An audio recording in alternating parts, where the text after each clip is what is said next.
It's about to get crazy. It's about to go down. It's about to get crazy. It's gonna be loud. This is our house. We do what we wanna. We'll blow the roof up. Everybody's coming. It's about to get crazy. It's about to go down. It's about to go down. You are listening to the Gritty Podcast, where we talk about all things gritty. Life is not easy. Life isn't fair. It never was, and it never will be. A good life takes grit, because the best things in life come from hard work, sacrifice, resolve, determination, and perseverance. Because grit means never quitting. It means coming back time and time again until you succeed. So on this show, we talk hunting, we talk outdoors, we talk conservation, we talk family and life. We talk fitness, and we talk strength, strength of body, strength of mind, and strength of character. Prioritize who you are and who you want to be. Get gritty, because life isn't fair, and a little grit can make all the difference. Welcome, friends, to the Gritty Podcast. I'm at, this is the Leupold It's our studio. Mm-hmm. There's fancy lights in here, which none of them are turned on. No. Because I have a cheap camera. And I'm cheap like that. But I brought my own gear. The podcast is doing really bad, guys. Can you guys buy some shirts and hats, please? Stickers. Keep them in business. I got to make some shirts and hats first. Holy shirts and pants. So I am here at Leupold again. I'm here with Riza Lesser. We sometimes call her Riza or Riza. Riza. Riz. She's Egyptian. No. She's she hails from Egypt. No. Okay. I think family. She did that 23andMe, and she found out that Cleopatra is actually somehow in your family tree. Oh, yeah. Is that right? No, furthest from that tree Ever. All right. No, actually, Belize, Yes, correct? from Belize. And we are here with Tim Lesser. You guys have the same last name. That's crazy. We do. It's a great coincidence. I know. Do you guys you from Egypt? Yeah, I am. Native. Yeah, I do well in the sun. Yes, I can tell. No sparks at all. No, maybe no, a no little, farmer maybe a tan. lot. It's Maybe a lot. even. Yeah. You and Jordan have that definitely Say the it. ginger. Natural SPF The ginger thing thing going on. Yep. going. SPF 1000, my Strong. man. Got it. We do Me not too. do well in the sun. Yeah, no doubt. Okay. And then I'm here with my good friend Jordan Harbertson from Mountain Ops. And so just so people know where this podcast is headed, okay, we're going to talk about some new products that Leupold has launched, and maybe some that are on the way. And but before we get into that, I want to share with folks what we're doing here at Leupold today. Jordan and I came down and took a tour of the place. Got to see the factory. I've seen it before. Got to do some more detailed exploration. Saw a little more of it. Yeah. And which is fascinating. So we need to talk about that at some point, but not today. Because today I want to talk about other things, like we are headed to Kodiak Island. Mm-hmm. And when I say we, Tim and Jordan and myself, we're leaving Riza behind. It's a boys only thing. I have to hold down the fort. Somebody Zero. does. Yeah. Someone has to answer to the 911 calls. Yeah. Come out of there. Yeah, So- and Emergency contact. And then we're meeting up with the industry's womanizer, Mr. Cole Kramer. Happy birthday, Cole Kramer. Happy 35, yeah, Cole. happy 35, buddy. Cole. Yep. Yes. Mr. Yes. Cole Kramer We will are- be taking us through the Kodiak. course. Yep, through the Kodiak. Yep. So Cole he's been on the podcast a couple of times. He is a guide in Alaska, brown bear, and Kodiak Island is his Kind of his playground. stomping ground. It is. Yeah. And he went for those that were able to see it. He was on the film last year with Yeti Ben O'Brien, where he was sick in Nepal. Yeah. in the snow. That looked miserable. Probably why they had to go black and white for that film. Yeah, no, they literally did. They're like, it was all over our Sika gear, and so it just ended up meshing in with, and we Yes. just black and white, then we don't have to worry about people There's seeing the it. inside story on all that. So that was True story. This actually happened. This is something, and again, trivia. this is, trivia. Which optics performed best in Nepal? Answer, Leupold. They told me specifically they had a couple other rangefinders with them, and none of them performed at those environments. The only one that performed and was able to deliver a direct, accurate read was the Leupold rangefinder. I didn't know that they shared that to anyone other than us. They so. said that to me because I was asking them how the hunt went. They were talking about how they were just vomiting, and and profusely. And by the way, Leupold was pretty good. Yeah. It's waterproof. They just like all of a sudden threw it in there, like, oh yeah, and everything failed except Leupold. And I was like, cool, that's awesome. Yeah. So actually, kudos to you guys. Doesn't normally work on the advertising lines though for that though. No. Well, I just got back from New Zealand, and we used we had a hodgepodge of rangefinders there. There was a lot of fog, a little bit of drizzle and rain, and New Zealand up there where we were at in the Southern Alps, it just gets thick. And we had a hard time ranging through the fog, and we were fogged in the first half of the week. But the Leupold was by far. I had the 1600. Yep. Okay. Yeah, one of the new ones. Mm-hmm.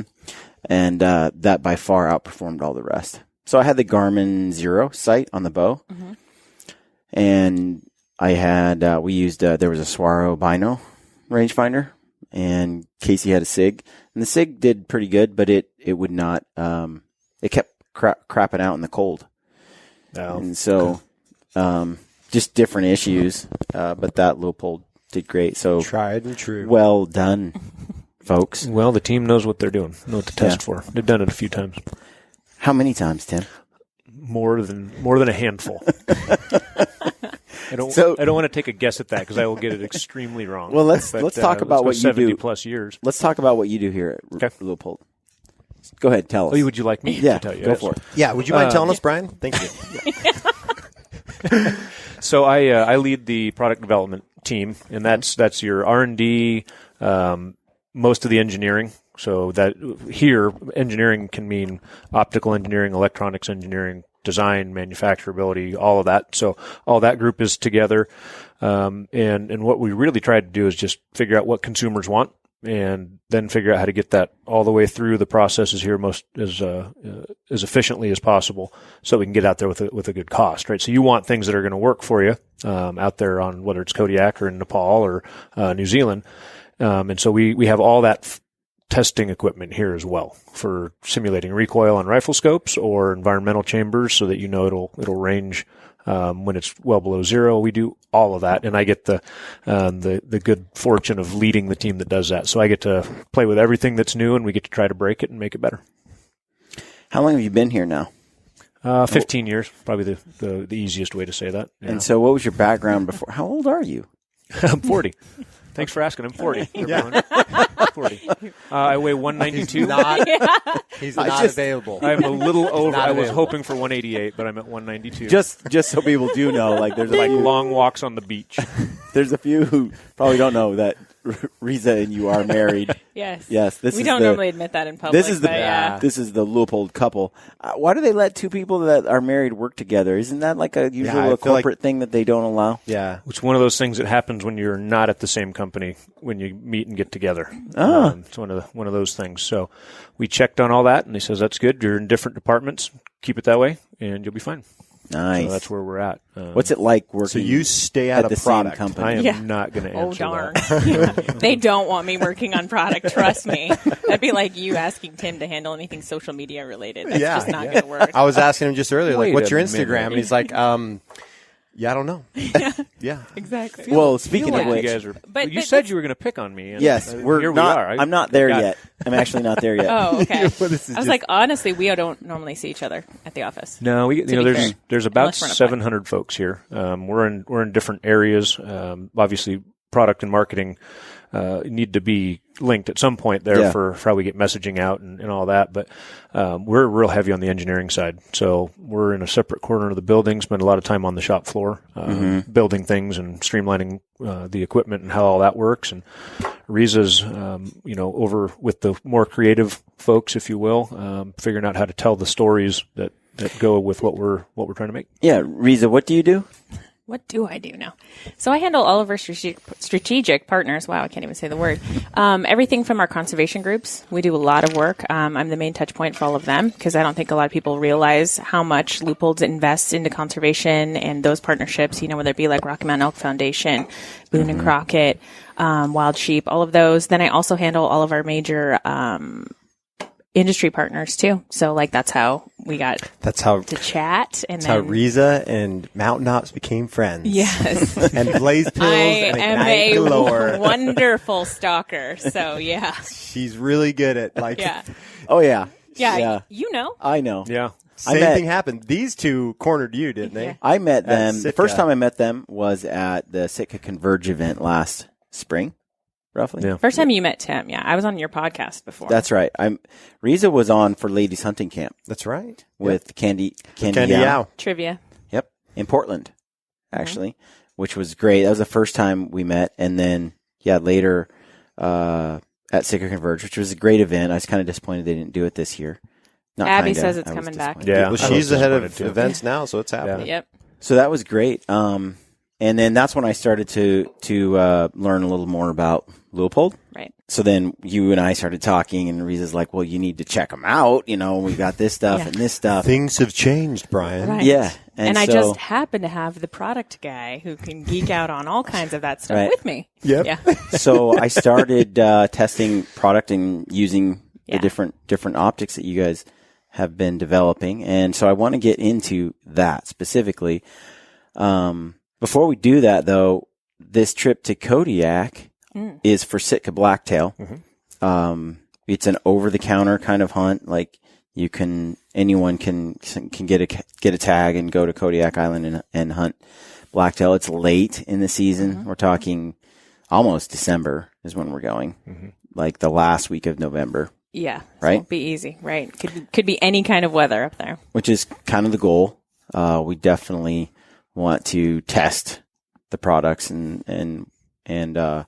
put Leupold's gear to the test, which I've done quite a bit of since last year. And I even dropped a prototype off a cliff. That we can't replace. that we can't replace. That But those will exist again in 2 years. Don't worry about it. yeah, I've been waiting for that to come. I feel bad because they weren't actually mine; they were Randy Newberg's. Yes. Sorry, Randy. So sorry, Randy, but I would love to talk about some of that stuff too. Whatever you can talk about today, about what might be coming down the line. So, it's cool. This trip to Kodiak, though, we're gonna film. We're gonna document a lot of it, and With selfie sticks. with selfie sticks. I think it's underrated. You guys, I know you've done this once or twice, but You just wait till put it see out. how I this mean, I'm comes out. using a natural selfie stick, which is just my hand, and you're proposing I need more extension. I mean, it's not like your arms. We aren't long actually enough to- discussed this today, I think you're going to be surprised. I'm gonna and- be surprised. and Won't be in a good way, but you'll we be surprised. want to film it, but we also want to capture some of that just Raw and realness. of raw and what's going realness down. of the vlog selfie game. And so Jordan and I are no strangers to this, so we're like, sure, whatever. We'll just bring out a camera and we'll be like, "Did you see that deer?" But Tim, Is that a bush? Is that a bush back there? I don't think Tim's a big fan You are in for a surprise. of photos. We all are. and really. We all are. I don't know how this is going to go, but And No. it'll that be is- entertaining. I guarantee it will be entertaining. And that is why when we had that meeting, we were talking about this. I was like, Tim has to have a vlog camera because Yes. I know this dude is funny and doesn't get enough FaceTime because he's just like on the floor building products and doing all that fun stuff. And we're going to have a good time. We're going to let everybody see the side of Tim that they have no idea. Yeah, we want Cole Kramer. He needs Oh, you one. know- Oh, yeah. We need Cole Cole. will come out with an IG story once every 6 months. Yes. And they are amazing and hilarious. And I'm like, Yeah. do more of these. And he's like, I'm busy, bro. And I'm Yeah. like, I get it. You're a guide life. Keep doing your thing. So that'll be cool. Yeah. I'm looking forward to that. Yeah, that's going to be a lot of fun. I'm looking forward to following along on this. Yeah. Yeah.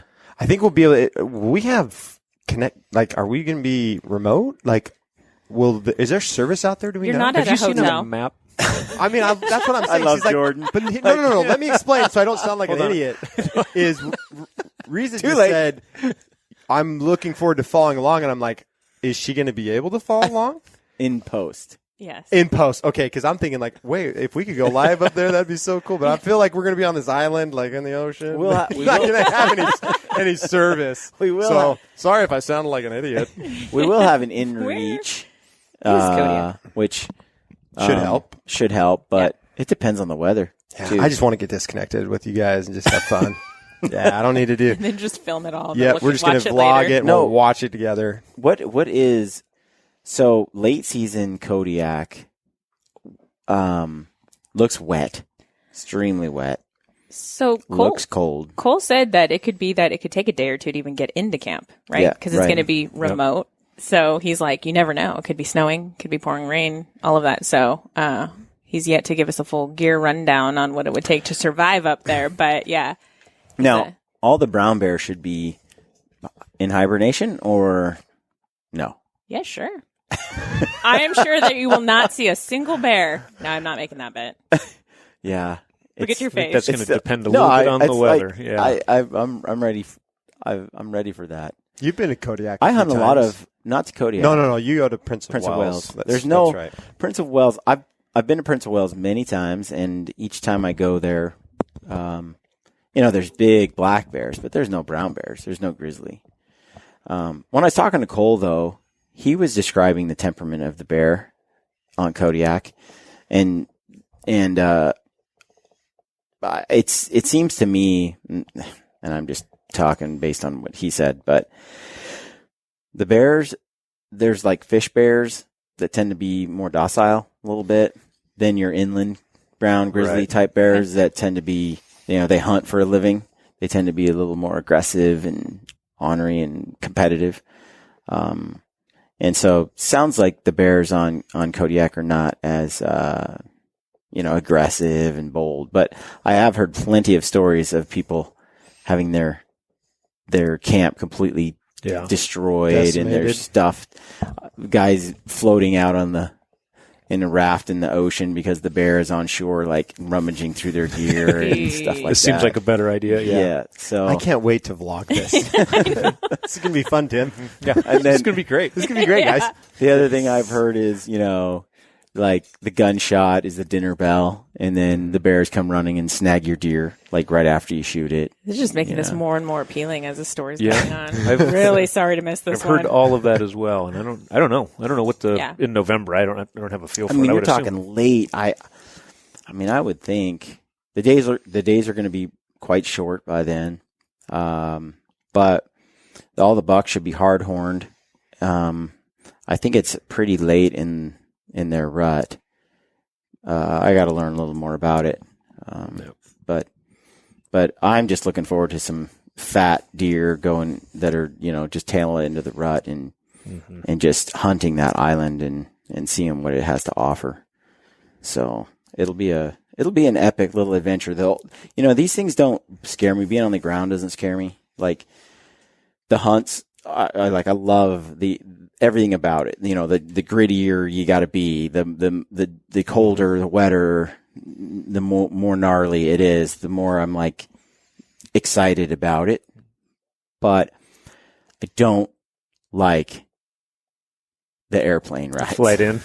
I don't like those Really? things. I hate the bush planes. I hate that crap. Like if I could just avoid What do you that. not like about it? They're little tin cans in the air, and they crash all the time. So how do you think I'm feeling right now? I Do you not like I hate jet flying airliners? on a jet airliner. So Is this that why you looked like you were sweating in your photos? Oh, yeah. Oh yeah, because Jordan even takes Only like in- anti-anxiety pills. like when he in the flies. this has only come on in like the last 3 years. It's really pathetic, but it's I like didn't say it. I just have these, like, I'm sitting in a plane and I can't do a dang thing. There's a pilot that flies it and I sit in a chair and I just hope everything goes well. So, like, that fact that I'm in this can all the way up in the air and there's nothing I can do. And not only, and I don't do roller coasters. I have motion sickness issues. Oh, I do too. So I the feel your little pain on that. the little drops don't help. No, They you're feel like sitting we're there. just falling out of the sky. Have you ridden in a little too Never. And Wait, so this is a this would be first? great. This is oh, a we are first. vlogging that. Oh for yeah, sure. for sure. He is going to wet himself. It's like I'm probably just gonna pass out. like, Sponsored by Depends. Yep, I'm gonna need to get a new sponsor, and it's gonna be Depends. seriously, that's the part. And I've How long are the flights though? Like, I think an hour and a half sometimes. okay. Yeah. So I think he's that's gonna be knocked out. Yeah, I'm just going to take some slumber and just go. But generally, shorter than that. Usually, all in my experience, our bush plane flights are a half hour.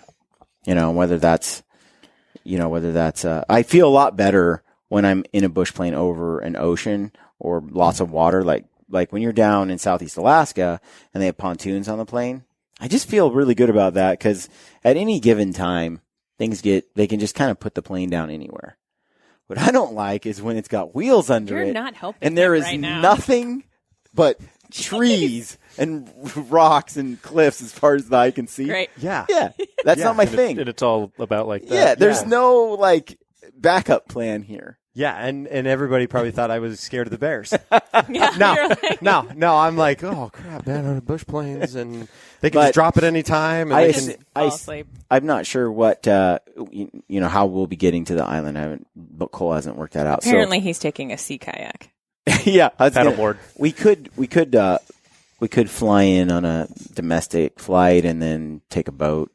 Who knows? Not sure. No, We're they're- gonna get no, there either they're- way. they're- Are they? even if you guys have to drag me kicking and screaming like a little baby Like girl. B.A. Baracus. Yep. 100% Tim. Give you a drug cheeseburger. Just little A team. just knock me out, man. Just like the A team. I'll wake up and we're there. All right. No, I'm excited. Have you ever been there, Tim? Not to Kodiak. No. I haven't. Been a lifelong dream though. That's being up in the land of those big bears. Just being around that stuff is always intriguing. I'm me, so, hoping they're not hibernating by then, but Yeah. I my don't know. wife is not. Yeah. November. I mean, Yeah. it just naturally. It seems like by the beginning of December, if you're going to be hibernating, December in Alaska might be a good time to do it. Yeah. So I don't know. 10 years ago when I started going up to Alaska to hunt black bear, my wife was like, she didn't like it at all just because the whole concept of hunting bears, just the idea of it. And I'm like, I made a deal with her that I wouldn't hunt brown bears, like honey, black bears they're chill. Like they run from people, which isn't really true at all, but she didn't know. Sorry if you're Helps her sleep listening. at She night. bought it. She didn't know. And She totally bought it. So I was like, and so here we are for full circle. And I'm like, yeah, I'm going to go hunt deer Yeah. on Kodiak Island. She's like, isn't Kodiak where all those Kodiak bears are? And I'm like, aren't those Weird. brown bears? I'm like, well, technically they're all hibernating, honey. She's like, she doesn't believe me. And I don't really know. So it'll be interesting. I should know. You should know. I can. I'm disappointed you don't know. I don't know. Yeah. I don't know. I can tell you what happens in Wyoming and Oregon. That's, That's about the extent. having never been to Kodiak, I don't Yeah. know. I don't know when the weather socks in, right? Which Yeah. is what it's all about on that stuff. So I know in POW it socks in early. So I assume Kodiak's even worse. That's why I was like, man, that's late. Isn't this Cole's last hunt of the season? I think so. Best for last. Worse. There we go. Yeah. His gear list, when I was like, well, what kind of stuff they need, with the weather changes, he's like, just bring one of everything Sitka makes, you'll be fine. And I'm like, okay. There we go. Yeah, great. That won't be a big bag at all. I'll make sure to let everybody know. Yeah. No, I'm excited. And then I've hunted in conditions I filmed in conditions like that. And You have to have a lot of batteries. you really need a lot of batteries. You also need like hand warmers. to warm your batteries. And you kind of you got to keep everything. You kind of duct tape the hand warmer to the camera body throughout the day. Didn't that happen to you with Randy?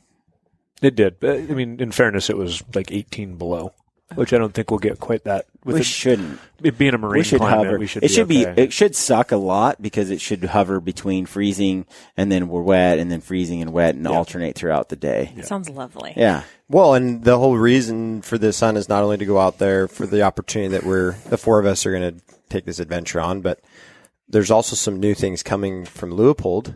That's really cool, right? That are going to, I mean, you guys are very well known for being able to beat the crap out of something and for it to, like, what did we just see in the cafeteria? Let's talk about that. I mean, you have a product that, I was learning more about it from Randy Newberg's podcast where he was talking about the tests you put your scopes through.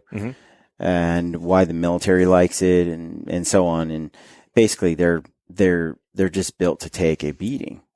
And then today, Jordan and I walked past one of the displays that have like these rifles and scopes that have been lost in the wilderness for 11 years, or found in a beaver dam, or like buried in snow in a blind for 2 years in Georgia, and the ... is still works. Right.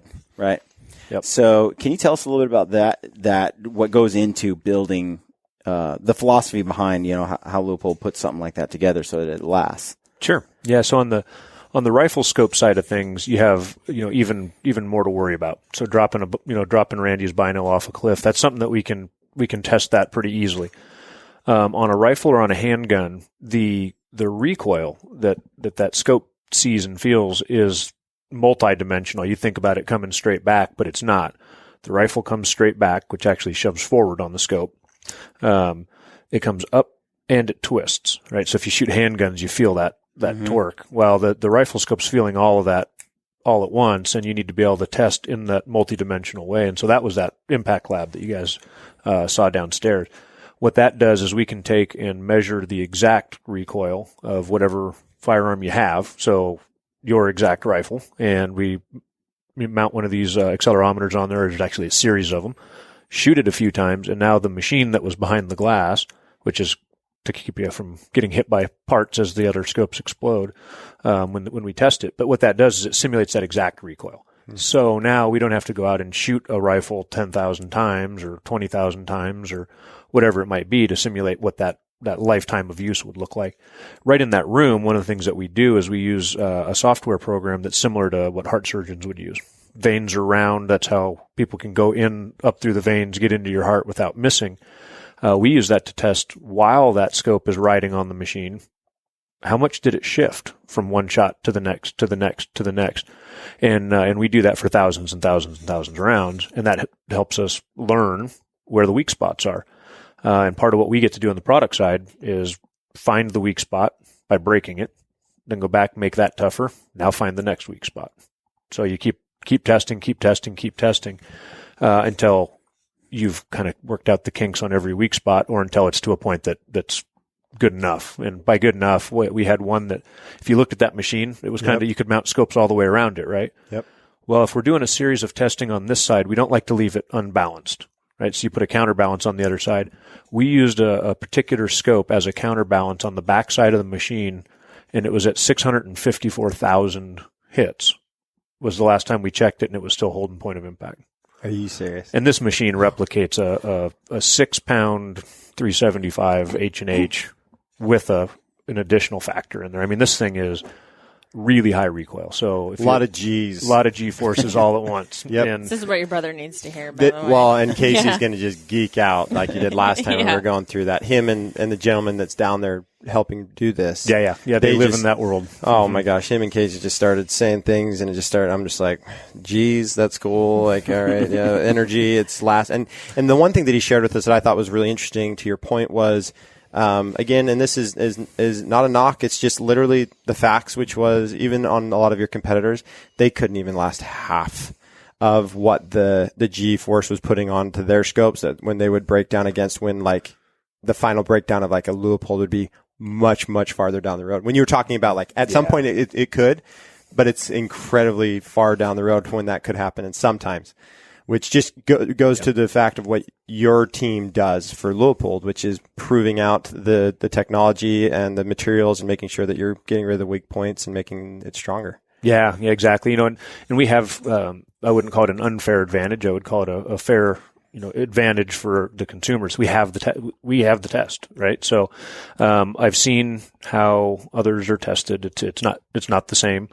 And that's part of why. If you have the test that simulates exact real life recoil rather than, an angled slide down onto a hockey puck or some of the things that others use, you're not trying to beat the test, you're trying to beat real life. And so by going back and redoing it, it helps. So, that really, in terms of performance and longevity, and just knowing that when we get all the way up in there and you've survived this tin can ride and finally landed, and you've hiked up to the top of the After mountain. you guys put something in my burger and I was knocked out, then I'll wake up. So you go through all that. I mean, it would suck to finally get up on top of that mountain and have it not perform, right? So a warranty doesn't do any good there. We'll get you a new one in 4 days.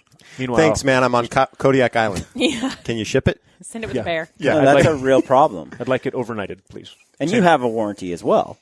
We do, but our goal is to make sure you never need it. Yeah. Yeah. Yeah, the gold ring. Is it the gold ring? It's a Lifetime- gold ring lifetime Gold ring guarantee. And so we actually phrase it differently because we're guaranteeing that the product will perform. For not, lifetime. not warranting failure. We're guaranteeing performance. But if something does happen, they're made by people, as you saw. So either extenuating circumstances where things get dropped or crushed or run over, we can handle it that way. But if there's a performance issue, it is guaranteed for life. So we'll take care of it. But our main goal is to make sure you never have to use it. Yeah. That's the main goal. So we freeze things, we submerge them in salt fog. A lot of the testing comes from military, right? So you touched on that earlier. All of our hunting scopes go through the same testing as the things that we use for our men and women that are fighting overseas, right? So a lot of the stuff happens in places that we'll never know about, things that never happened. We work with a lot of the special forces and down throughout the armed forces. Some of that's right there in a military spec. Some of it's not. There's no way to know how to test things like getting slammed in the door of a Humvee or getting banged up when you're out, or IEDs or things like that.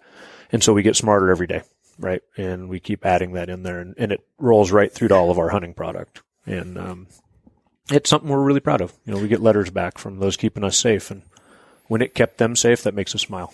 For sure. Yeah, in that situation, what I need is a scope that's going to work, right? Yeah. Like, Yeah. critical, life and death. Mm-hmm.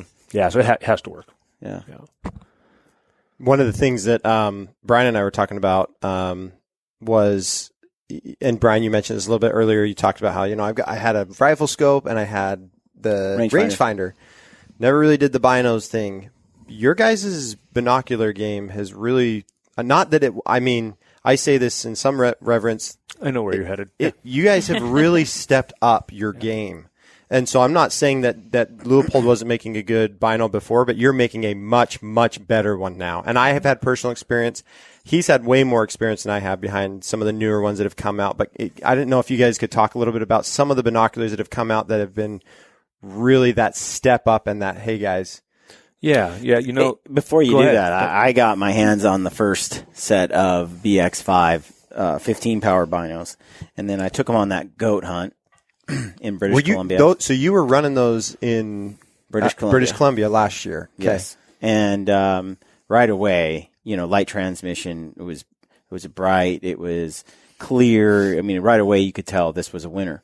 And then we took it with us up to on the goat hunt, and then Bart Lancaster was using them much of the trip. He just kind of stole them from me.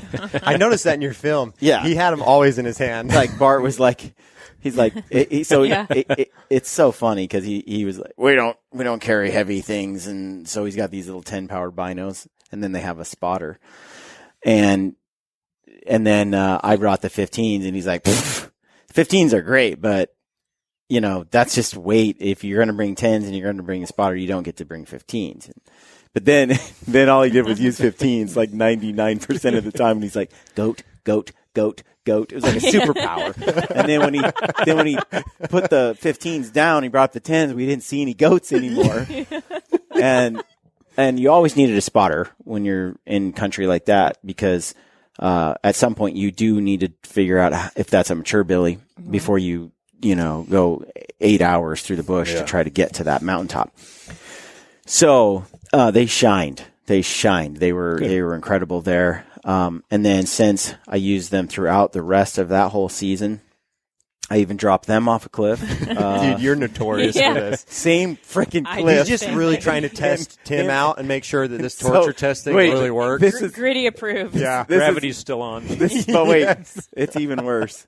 So we were hunting Coos deer and Quadamundi with Randy Newberg and David Brinker. Left shot there. show early to do it. And Brinker left a day early, but he left his 15s there. And so I grabbed, he had a bino harness built for 15s. Then I didn't. So I just grabbed his whole set, right? Strapped them on. Because I had been carrying my 15s in my pack, but they were a pain to get in and out because I didn't have a bino harness big enough to fit them in. So I'm like, oh, brinker left. There they are. I'm just going to borrow these.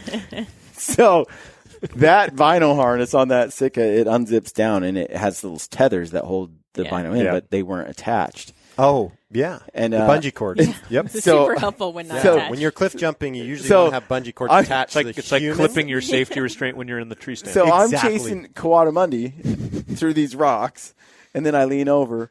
Whoop. This is the day after the same thing happened with Randy's vinyls out of my own case, and they just smash into the ground. Now, those weren't a prototype. Those are the real deal. Right. So I hiked down to the bottom, grabbed those vinyls, and they were fine. Continued on. Yep, they were fine. They had little returned them to Brinker. Never said a word. Tim and his team did their job. They were a little banged up, like cosmetically, but I pulled those things out, and I was like, "Dang, everything's solid. Nothing out of whack. They were perfectly functional. They just didn't look too good." So that's one thing. As we get into this. We went around the building today and looked at everything, and one of the things I was sort of talking about was like, where's all the prototype stuff I've seen for the last couple of years? Like, I want to see it now. Like, where is it? And we talked about, you guys are not, you're not going to put something out on the market until it is bomb proof, until it is relentless. Yes. There you go, Jordan. Yes. Drop that mic right now. Yeah. Hashtag be relentless. Tip my hat. Yep. And so that's the exciting and the frustrating part all at the same time, right? Is it's exciting when you're finally done, but when you've got the really good idea and to your point, an area that we can improve and you want to do it as quickly as possible, to get it done optically is one thing. To get it done mechanically is the next step. Look through them. They look great. Can you leave them on your dash in Texas where they get superheated to 190 degrees and not have your prisms do this?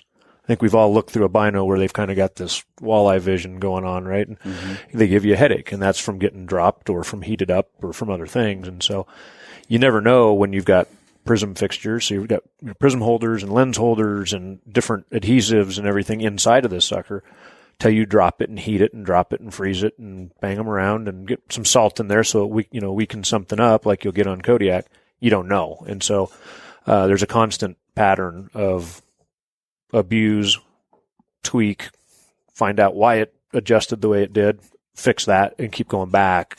And it's just the legacy here, right? The company, it was founded on that, and it's a main guiding principle here. So it slows things like product development down, but it also really slows down things like product returns and repairs. Right. There's a strength, there's a pro and a con to the whole thing. Yeah.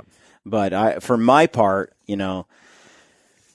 like we just talked about, a trip to Kodiak, that's a big deal, especially for a lot of guys. They might save up for years to do it, and when you get there, you need it to just not break. Period. Mm-hmm. It's like I can go with a product that, that's the cat's meow, but if it doesn't hold up in those conditions or doesn't perform, who cares? Obviously, you won't. You're trying to break everything the whole time. I am the worst. Like Crispy, they looked at my boots and they're like, "Who does this to a pair of boots?" You look sick because, like, really, these are your. I'm like, you could frame these pants. Like, I wore them every day for 365. Like, I'm not very good at taking care of things. Like, I just want to use it and use it. It's gonna work. Yeah, it's cool. And then when it's broken, I'll go get another one. I don't want to mess around with having to take care of it. Like rifles. Like if that rifle, I need that rifle to be like. Is that how you are, Tim? I tend to take a little bit better care of my equipment in the house. Yeah. Oh, it's you. I'm sitting here. Well, you're the torture test guy, so you're like, I'm going to beat the hell out of it until we figure if it works or not. But yeah, you're the one sitting here who's just like, I'm not going to take care of it. I'm the guy that shoots a gun. Just blindly trusted. I know I can do this.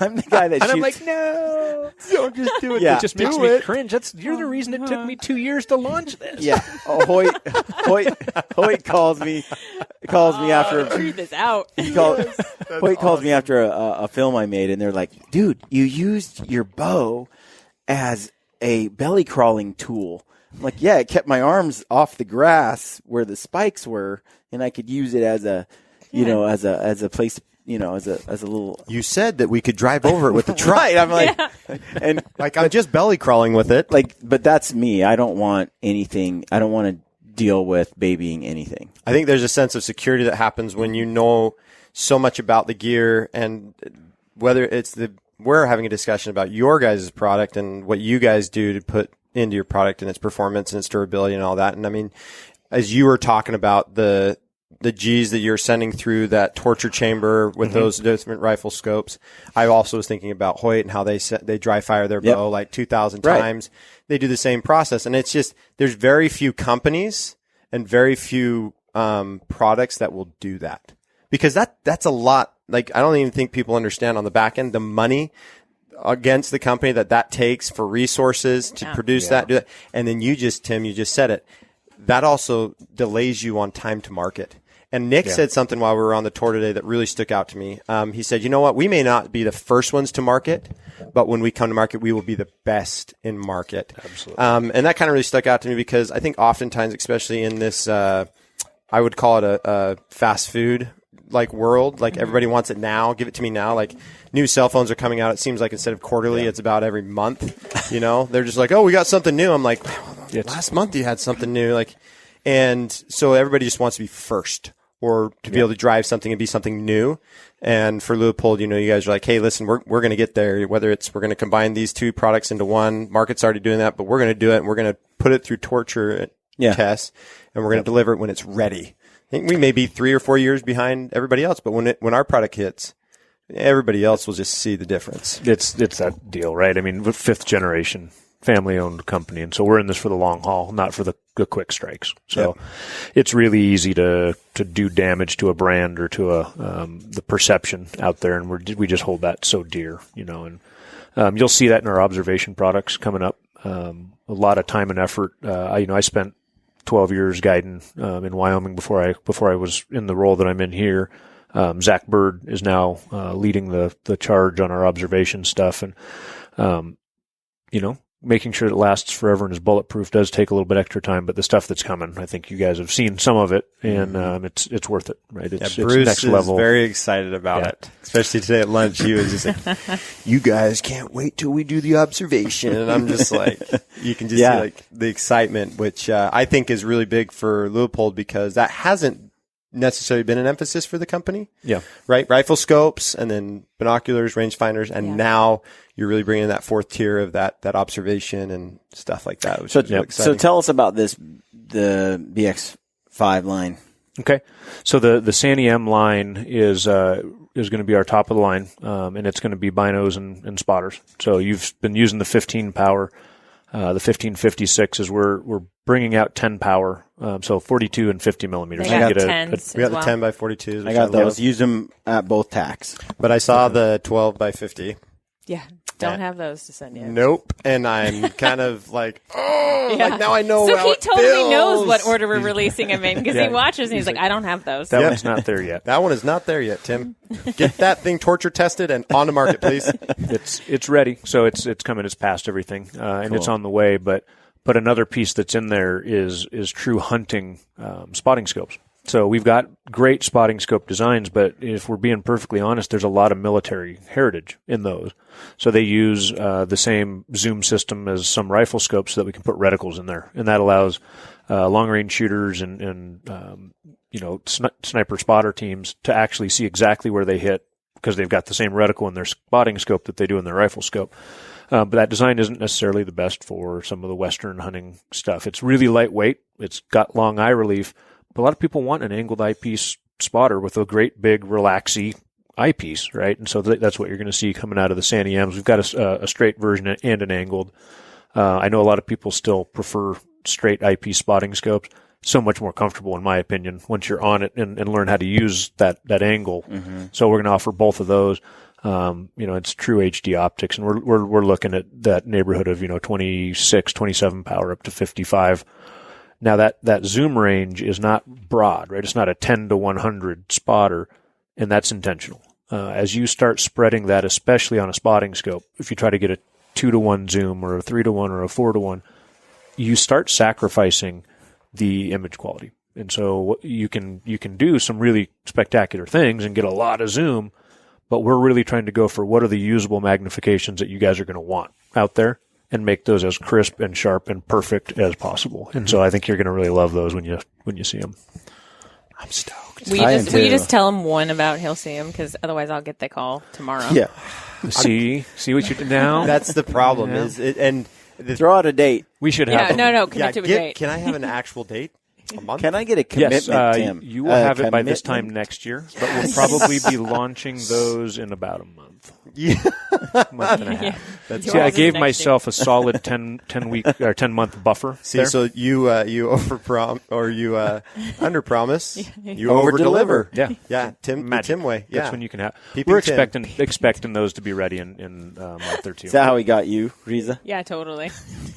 He's like, He just set the Under bar promise, real low over and then just delivered. over Yep. delivered. Just yeah, I'm not really a romantic. I'm not going to do any of these things. But here's some rose petals leading Yes. to this place, and we're going to have candlelight, and it's Yeah. So it's coming out. We're going to use it this year. Yeah, you guys will have We'll it. have it for we'll this bring 'em- hunting season. We'll bring them on this trip. We'll use the spotters.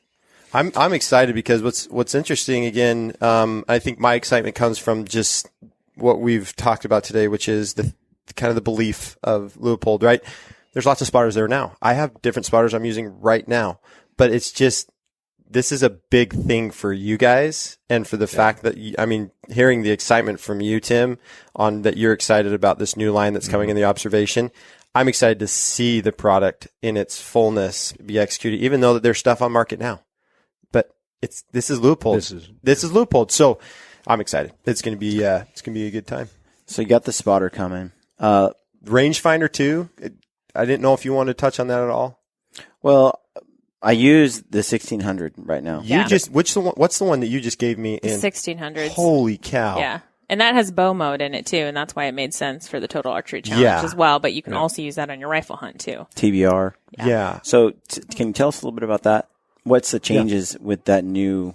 Because your rangefinder has always been, to me, it's always been the best bow hunting rangefinder.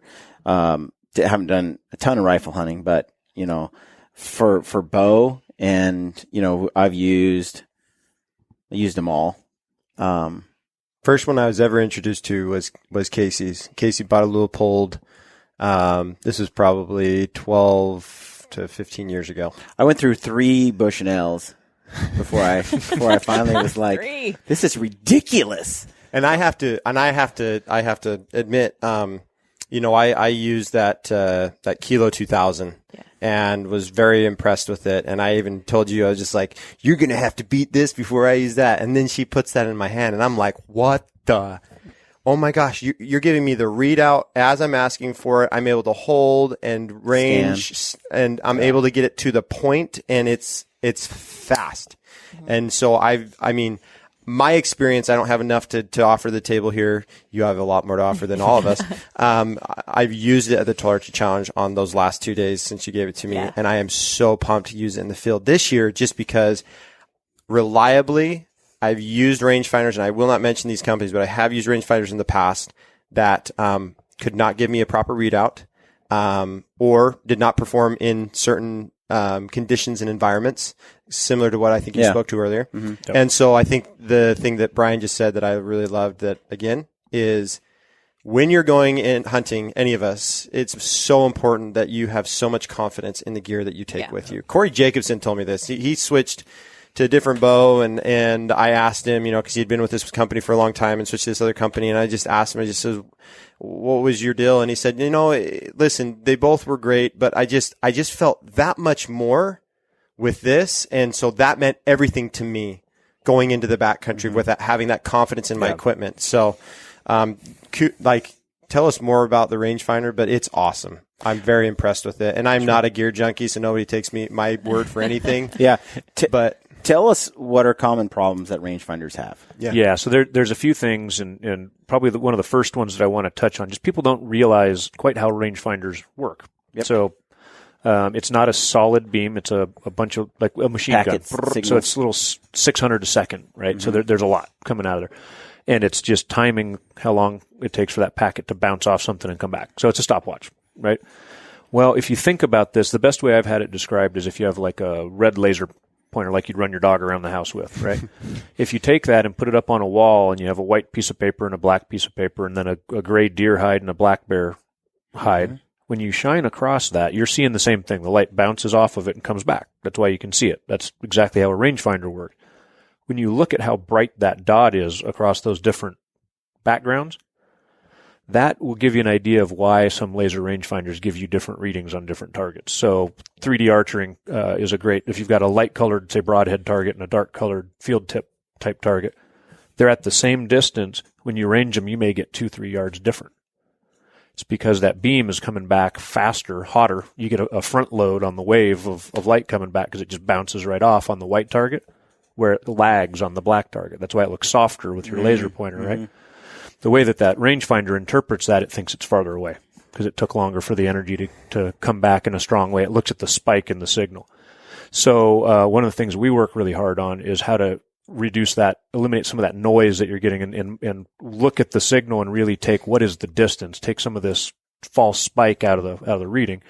What does it really mean in archery hunting? If you're at 40 yards, is it different between 40 and 43? And at 60 and 63, it's definitely different, right? Your hold.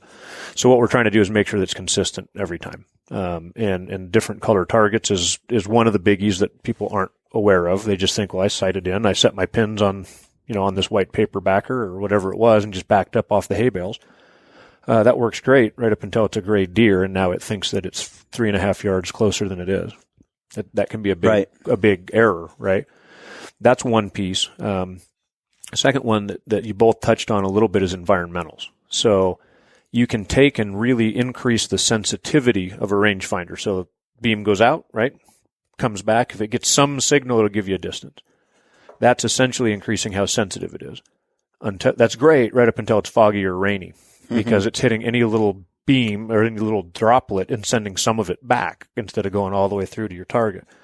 So you may have noticed this before you go out. If it's snowy or foggy, you either get no distance or you get a really close one. You're trying to range 20 yards and it's 70. You're like, yeah, something ain't right. Yeah, and so that's the other piece.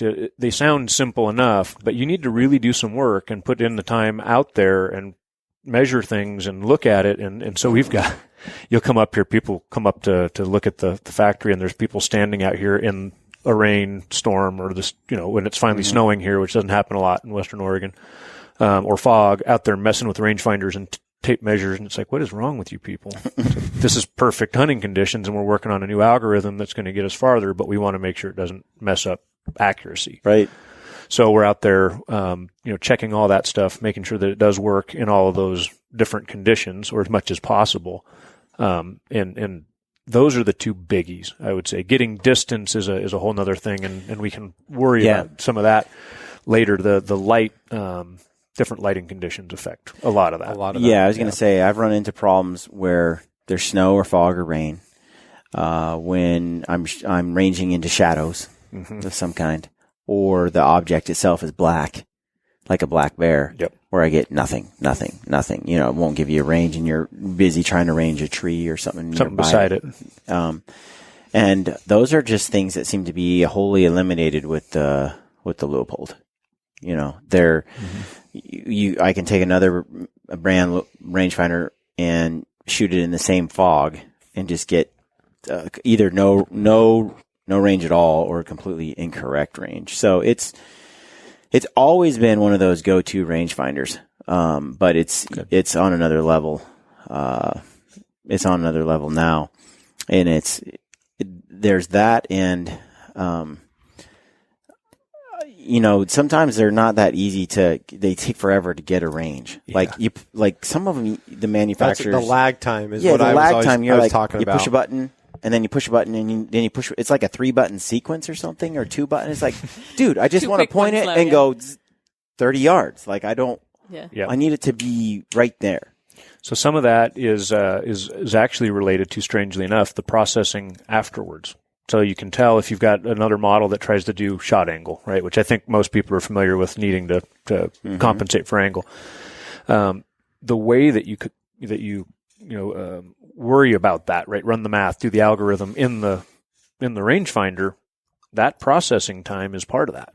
And so the laser's obviously going fast enough that you could display it too fast. While you're scanning, it would just appear and disappear too quickly. What slows a lot of them down is trying to do the math.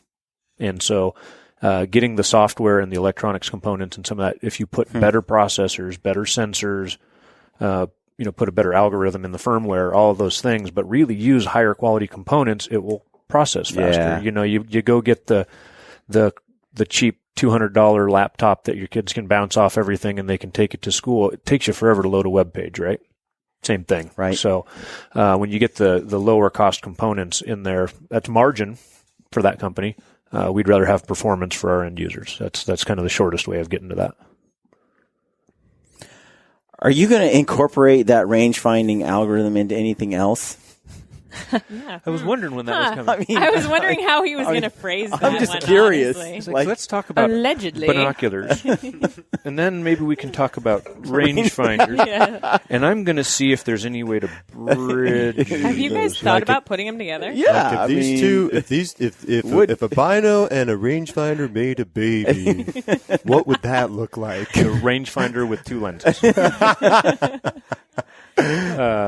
No, it's obviously it's something that we're always looking into. It's probably the number one requested thing, and the main reason is that durability, right? So people that have these range-finding binoculars that are out there, you can either get one that's not great. I think we've seen those. Yeah, you can see through it like a bino, and yes, it will range, but your right eye sees everything in blue, and your left eye sees everything in white because of the display. If you've used any of those lower, the more obtainable price points, Or they weigh 50 pounds, or the button's on the wrong side, or Oh, so he's used Which them one is before. or So it's or they either- just don't give you accurate ranges, and it better be blue skies or you're hosed. Yeah, all of those things, right? So you're dealing with all of that, and it comes back to the development process. So absolutely something that we're looking into. We know that there's a market out there for it, but it's one of those things that you absolutely got to get right. And it's got to be right from durability to laser performance to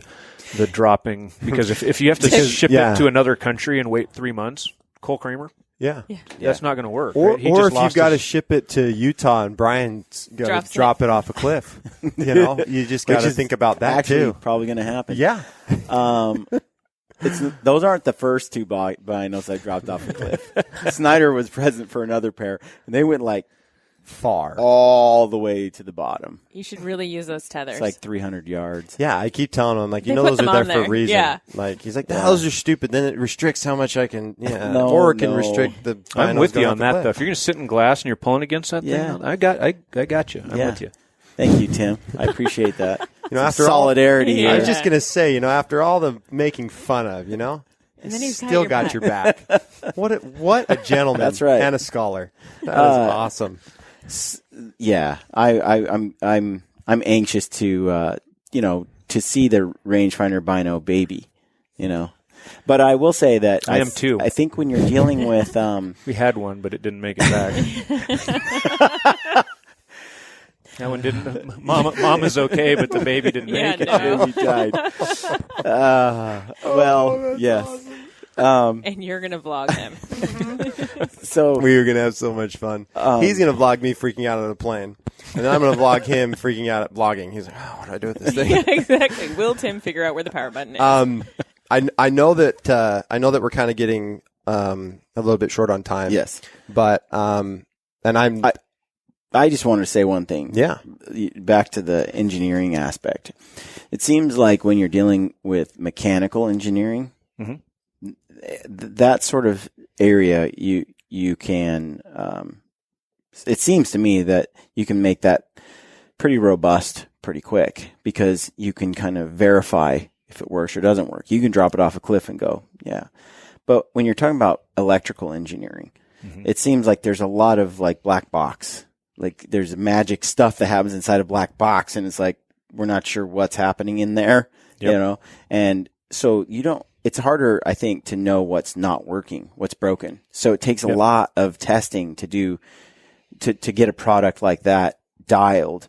Where with mechanical, it seems I'm not an engineer, but it's easy to spot, right? You Yeah. cut it in half, you can see the broken part, or you Right. can tell by the rattle. on the electronic side, we're If it's fortunate. buggy or something, it's like it's working until it doesn't. Yep. And then it's like, oh, it froze. Well, why? That's where, to me, electrical engineering seems to be a little tougher animal to get dialed. It's a tougher critter. We're lucky. Oregon, where we're situated, has not only the largest number of big game species that you can hunt other than British Columbia in North America. So you can hunt about anything around here. It's outdoorsy and it's tech, right? So we've got places like Intel, Tektronix just down the road. And so we're fortunate that in the Portland area, you may find this shocking, but being a hunting company in Portland, Oregon, sometimes isn't the most popular view. It's getting more and more popular. It's not weird at all. Not weird. No, it's not weird. It's just but Portland with weird. the organic movement and other stuff, people are finding out they want to know where their food comes from. They're into public lands, and so being located here is kind of a really great little center for exactly what you're talking about, because we can get some of the best people from tech that are like, wait a minute, I can work for Leupold's here, and they're ready to roll. And so you can really kind of poach from some of the great companies here, and it's a lot of work. It is, there's a lot of bug fixes and take this out and do everything you can, mash buttons, hold things down. Believe it or not, there's a whole science to that. That's not something that I'm really good with, but they can try to make things crash, and our team does that every day. And so that's what we're trying to get. Mechanically, when you combine them, just so you think about this, you send the laser out on a rangefinder and it comes back through another channel. And then you've got a crosshair that has nothing to do with any of those in there. So one thing that you want to look at on a rangefinder, back to your other, is it sighted in? Randy talks about it a little bit, but there's something a lot of people don't think about. Easy way to check that is a telephone pole, right? Because there's nothing in the background. If you're outside, scan side to side and see where you get readings and where you don't. See if it's in the middle of your crosshair. Then just lay your rangefinder on its side and do the same thing to see top and bottom. You may be amazed with some of the rangefinders that are already out there that don't have our logo on them, where you're ranging here and the beam's actually hitting down there. Mm-hmm. It'll be the same. So go sight it in, make sure that now you know where it's hitting and range with that spot. But even something as simple as alignment can mean a world of difference.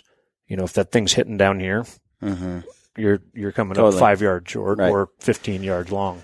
I really noticed that with the Garmin Zero, that range finding sight on my bow. It's like I can see, like, if the reticle's not lined up, then it's telling me a range, but I'm pointed at the sky, And it really, I heard Randy's podcast on that and heard him talk about that, and I'm like, what? You got to sight in a rangefinder? Not with ours, you shouldn't. You should be able to aim right in the middle, but it's worth checking if you're not using a Leupold brand. We all want to be successful, right? Yeah. So it's an important tip if you've got something out there, or if you take a real hard drop with it. It's an easy way. If you dropped your gun, you would check that your scope is still aligned. Yeah. People don't think to make sure that their laser is still aligned. There's no adjustments. You can't change it once it's off, but you can make note of where it hit, which was, right there. And now you aim with that. You can just ease over to the left. Just get a Sharpie. Wind just get a tends to Sharpie blow. and just put a dot There's right there. the elk, quarter inch left. Just going to go, let's see, it's battleship, right? So we're going to go A3 to B4. Yeah, okay, not send it. Not cool. So here's something that I kind of wanted to close with. Is this your show or mine? This is your show, but you'll just keep talking, and we'll never get to meet Bruce. Jordan, stop. Yeah, this is me actually saying, Brian, you need to shut up. No, you still have the final word. But one of the things that I just wanted to express to you too, always impressed. This is my second time here at Leupold. For everyone that's watching the podcast or listening to this, these are just two of 690 some odd people, other 98 or 700 plus people that are here at this company. Every single person that I've met at Leupold is a legend in their respective field or just for the person that they are. So what's cool about your dynamic duo is we just got to learn so much about the product, the testing, and everything that you do. And then your wonderful wife here is the one that tells that story, which I think is kind of this cool little duo that you got going on here. And you guys are an American-made, owned family company, 5th generation, with a great reputation. And we spoke to this earlier. It's really cool to see Leupold starting to make these new strides. It's not like this is anything you haven't done before, but it's just new territory you're going into. We're all going into, from podcasting to nutrition to optics. But I learned a lot today from Bruce, just from our lunch and from spending time with you guys. You guys are an incredible company. I just feel like if anybody is out there, and I'm not sponsored by you guys, I can say this. If you haven't heard of, for any reason, Leupold, if you don't know, you guys got to go on their website. You got to look at them. You guys got to check you guys out, because it's not just about the brand. It's the tribe behind the brand and the people that are behind that. You guys are incredible people, and you guys have some incredible products, but I enjoy. I think you're all right. Yeah. I think you're all right. Thank you. We appreciate it. Actually, one of the big things for me, as anyone who follows Gritty knows, I care a lot about conservation, a lot about public lands, and people don't know how much you're involved in that space, and you just don't talk about it that much. And but for me, that's a big deal. You guys have been supporting guys like Randy Newberg and Jim Shockey for a really long time, and you've stood behind some of these issues like public lands, supporting guys like Randy back when it wasn't popular to talk about it. Yeah. It was highly controversial. And so that to me speaks to the character of the company and the family that founded this thing and where it's at today. So those are very important things to me. You look at some of these other optics companies, and I am all about America. I'm true blue US of A, and it bothers me, this idea of putting my time and energy with a partner that's not American. And you can call it like, ethnocentric or bias or whatever. I call it patriotic. And for me, it's like, no, I want to work with the companies that stand for conservation, that believe in hunting, that believe in the Second Amendment, that believe in public lands, that believe in American values. Because I don't believe that some of these companies, these European companies primarily that do optics, that they're going to stand with Americans on some of these issues and stand with my values when that time comes. Yep. And so for me, it's like, this working together with Leupold is a no-brainer because of those values. And then to see what you guys are doing, like Jordan just said, in the strides you're making and where you're going, I just want to be part of that. So, it's been a great ride so far. I'm looking forward to more. No, thank you for coming out to see us. We're really proud of what we do here. Family is fantastic. There's a true family, and then there's the 700 people that were the family. Some that of we're us a part are of. family, and we're not the only ones. And so it's a pleasure to have you guys out here to go through this. All the joking and kidding aside, I know there's a lot of camaraderie, but we take what we do really seriously. Yeah, we're lucky to be here. I think we all feel that way, in our respective areas, and just being a part of all this on this ride is amazing. So we appreciate everything you guys do. Thank you. Yeah. Hashtag be relentless. It never ends with Jordan. No, never. He had to have the last word. Yeah, he did. No, the last word actually comes from this gentleman right here, which is what, Brian? Hey, folks, thanks for listening to the Gritty Podcast. And if you like the show, please go out and leave us a review on iTunes. That always helps. And check out Leupold Optics. Love what they're doing. They're available online. You can find them this on is where social Jordan media. steps in. I'm like, You can even possibly find Tim on social media. You can find Peeping Tim on social media. It's at tim.lesser. I just found that out today. Yeah. So did I. He just found that out. You can find Riza. Also, she's there. Egyptian heritage is plain as day. Yes, check that out. she hails straight out of Cairo. And it's great. as you watch my trip to Belize tomorrow, you'll know that's nowhere near That's not Egypt. true. No, it has been a pleasure to you. Yes. And as Brian always says, stay gritty, folks. have a good one, guys.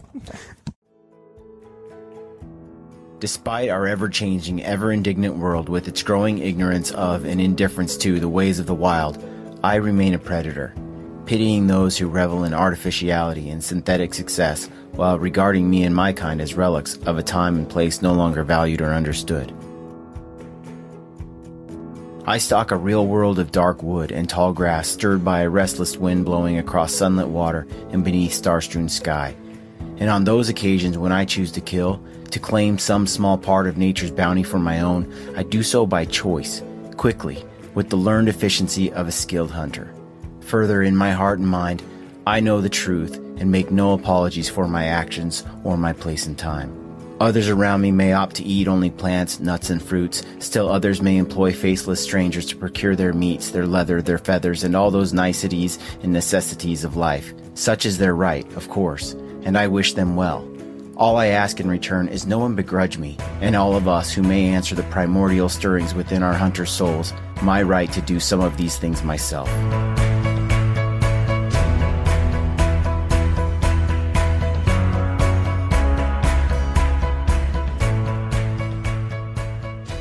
What you just heard is a quote from M.R. James. We truly live in a world that is largely ignorant and indifferent to the ways of the wild. And although some regard us as relics of a time and place no longer valued or understood, we have the opportunity to change the way these people view the hunter and the hunt. We can share our experiences and nature's bounty with those who employ these faceless strangers. And by so doing, we make a difference, not just for ourselves, but for the wild animals in the wild places we care so deeply about. Never stop sharing your passion for hunting and the outdoors. Our wild animals and our wild places depend on it. This is Ty Stubblefield, and you're listening to The Gritty Bowman. Gritty Bowman.